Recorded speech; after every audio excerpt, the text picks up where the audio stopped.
Hi, Tim Yao here, Community Pioneer in Roundhouse Park in Cringleford, and welcome to this week's edition of Cringleford Assembly. This week we'll be looking at Fairtrade Fortnight. I don't know if you are aware of it. It's started on the 22nd of February and finished on the 7th of March. But before we get to that, we're going to listen to a song.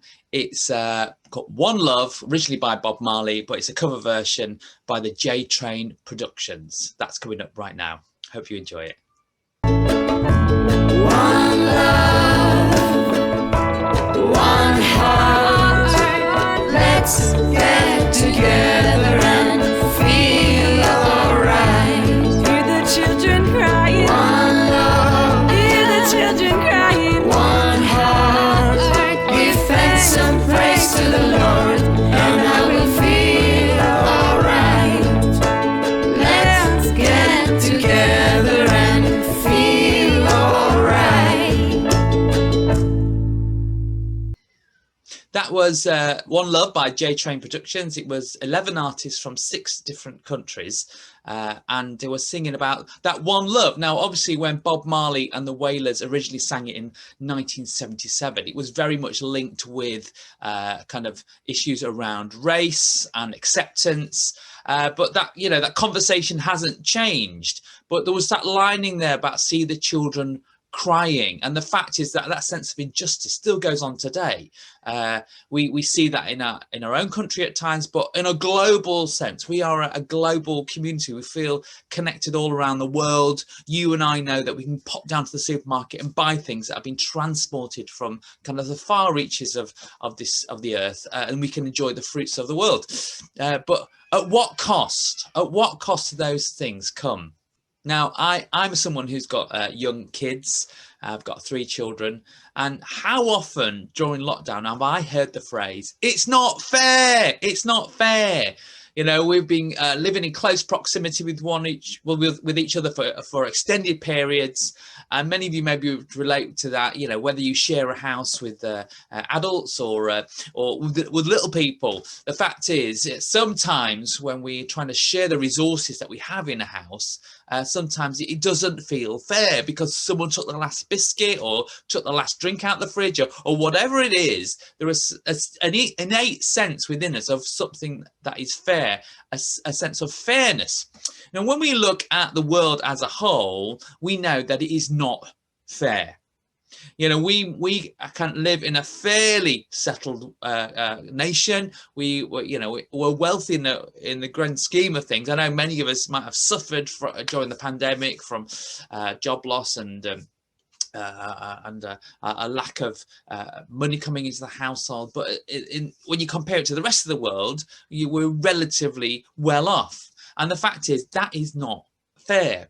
And one of the things that the fair trade movement have tried to do is make it fairer.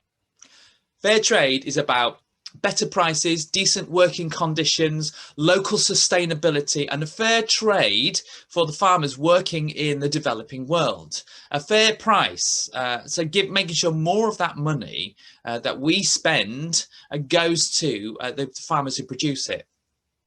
Did you know that 50% of fair trade is owned by the actual farmers? So some of us might think, oh, it's just going to line someone else's pocket. But the fact is it goes back to the farmers. Fair trade farming is a way to stop the climate crisis. They tackle it in small farms and small scale ways, making environmental production part of farm management.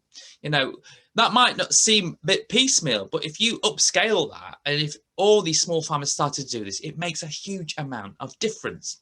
In the UK, there's 4,500 fair trade products available. And over the past 25 years, shoppers have generated about £1 billion worth of fair trade. And that's a lot of premium going back to the farmers. Of course, you can find out all the facts and figures at www.fairtrade.org.uk. So why bother with fair trade? I know that obviously it makes environmental sense.